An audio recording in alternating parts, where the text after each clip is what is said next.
Ano, pre? Oh. O sige, pupunta ako dyan mamaya. O yung pinag-usapan natin. Oo. Dala ko. Oh, masasagot ko. 10 number. Oh, ayun. Yung ipapakilala ko sa'yo. Totoo yun, dala ko. Pare, sigurado yung lang ang masasabi sa'yo. Wala kang sabi ka. Oh. Okay. Okay. Sa mga kasi, kunti tulong lang dahil ang tatay mo may karamdaman. Gusto kong umisin ng pera. Ikaw bang pagpili lang? Aba, tay, hindi naman sa ako nagmadabot sa'yo ha. Pero 5 naman kami magkakapatid. Bakit ako nagpapilyan mo? Sila muna. Bago ako. Oh, 5 naman kami. Alam mo naman anak, ikaw lang ang nakikita ko. Maganda. Mama, ay ikaw lang yun. Aba, itay. Maganda ang trabaho ko.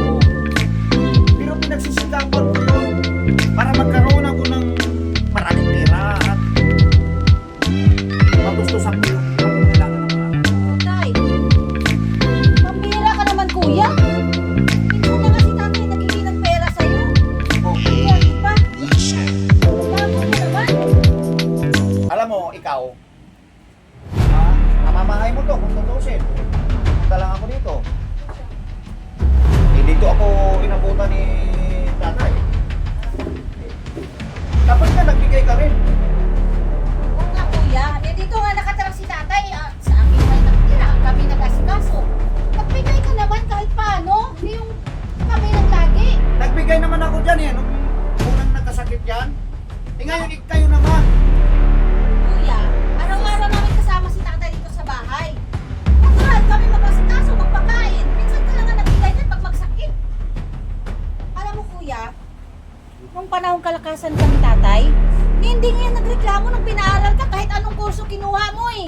Pinayagan ka eh. Tapos ngayon magreklamo ka? Wala ka naman utang na loob kuya. Eh bakit? Eh siya naman ang tatay, siya naman ang magulang. Dapat paaralin niya ako para magkaroon ako ng magandang trabaho. Ah, ganon. Kasalanan pa ni tatay ngayon. Natural yun. Tatay siya eh. Dapat lang paaralin niya ako. At saka natural lang din kuya na tayong mga anak, dahil matanda na yung mga magulang natin, natural lang magbigay tayo sa kanila. Bahala kayo. Basta ako hindi magbibigay. Damot mo man kuya, tikas man ang puso mo. Uy. Sabihin mo tigas ang puso mo ha. Dahil ikaw may utang ka rin sa akin. Hindi mo mga pinabayaran eh. Saka anak, tama na yan mga desisyon yan. Huwag mo akong sumbatan ng ganyan ha. Eh, totoo naman kuya eh. Huwag na kayo mag-away. Ayan. Narama ka sa akin. Tama na. Ayaw niyo na. Magbigay ko kung gusto ko. Ngayon, ayaw ko magbigay. Di ba magagawa ka? Yan, tay. Magkaroon mo ng trabaho. Tay, pasensya ka na tay ha. Kaya mo na yung kuya mo.